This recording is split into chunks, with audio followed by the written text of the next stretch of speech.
Okay, let's try this. Okay. Good evening.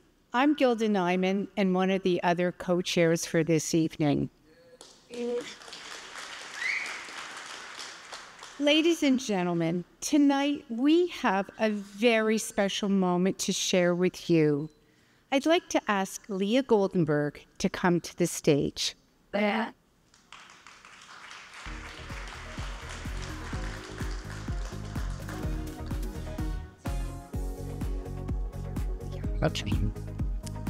Lea Goldenberg from Bat Yam was 8 years old when she was diagnosed with leukemia ALL. She desperately needed a bone marrow transplant to save her life. You see her standing next to me, healthy, beautiful.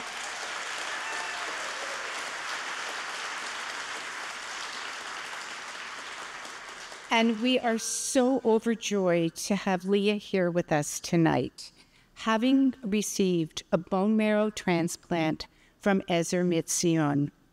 Would you now please share your story?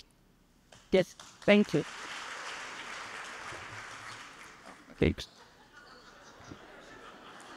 Work for me.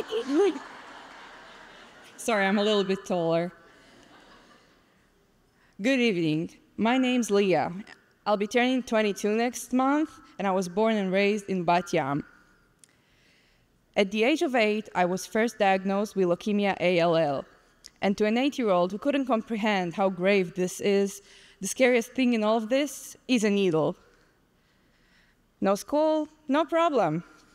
I had Ezer Mitzion volunteers to keep me entertained around the clock. I even had the opportunity to travel abroad for the first time.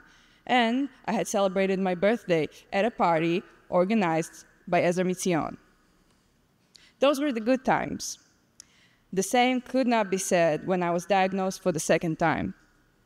On the brink of my 15th birthday, I found myself in the Schneider ER after a long sleepless night, receiving the dreaded news. The cancer had returned, this time more complex and dangerous. All of my grand plans, a summer program abroad, middle school graduation, and the terrifying high school debut faded away. This time, no cheerful volunteers or gifts could make me feel better.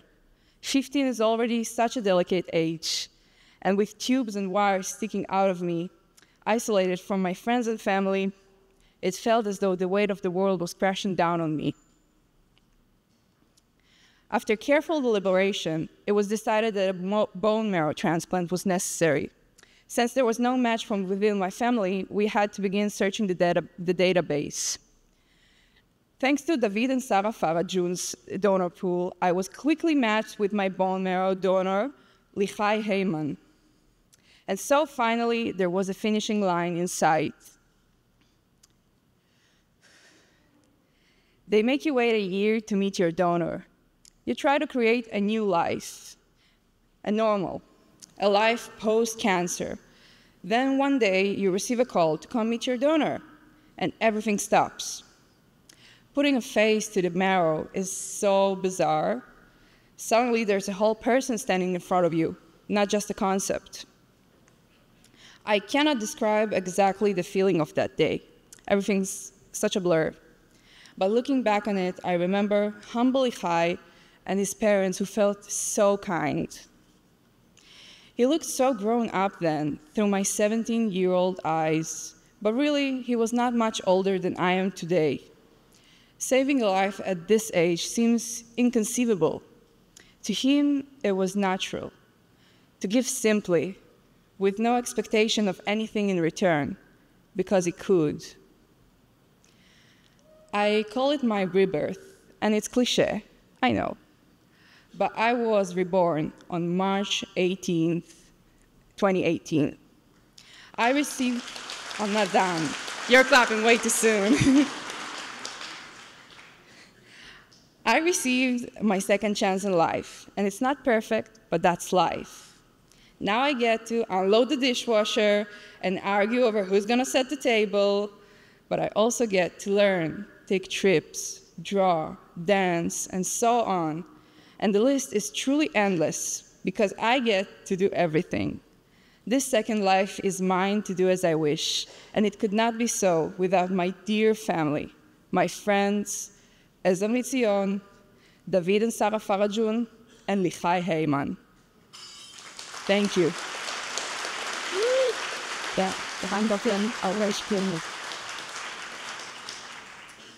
I think we've all been moved by Leah's beautiful words. Your donor, Lehi, joined the Ezer Mitzion registry when he enlisted and never imagined he would be called upon to be a donor. Being afraid of needles didn't deter him. When he was told he was a match, he immediately came and saved Leah's life because he knew how important it was to save a life. Did you know that Lehi lives in Kibbutz Sa'id near Gaza? And a miracle happened at their kibbutz on October 7th. The Hamas was stopped by the army there, and they were not able to penetrate this kibbutz. Thankfully, Lehi wasn't there, but his family was, and they were fortunate to survive. Lehi went on to serve more than 100 days inside Gaza as a tank commander. Can you tell us the last time you saw Lehi? It was Yes, sure. It was the day that Ezer Mitzion reunited us at Oranit. Okay. Well, we have a special surprise for you tonight. Lehi is here with us. He has come all the way from Israel to meet you again. Oh my God. What's up? Wow, not cool. This is so not cool. What's that called? Don't know. No. Done. You want to say anything? That's a little bit. Hi, Shelma. I'm very excited to be here. I have not seen Leah in a long time. I'm glad to see that she progressed in life, but I did only a small part, and none of this would have happened without Ezer Mitzion, the wonderful organization, and of course, thanks to the good people who are here and help to the organization exist. So thank you all. Hey, Dad. Okay? Yeah. Yeah. One last comment. With your help, we can reunite many recipients and donors. So thank you.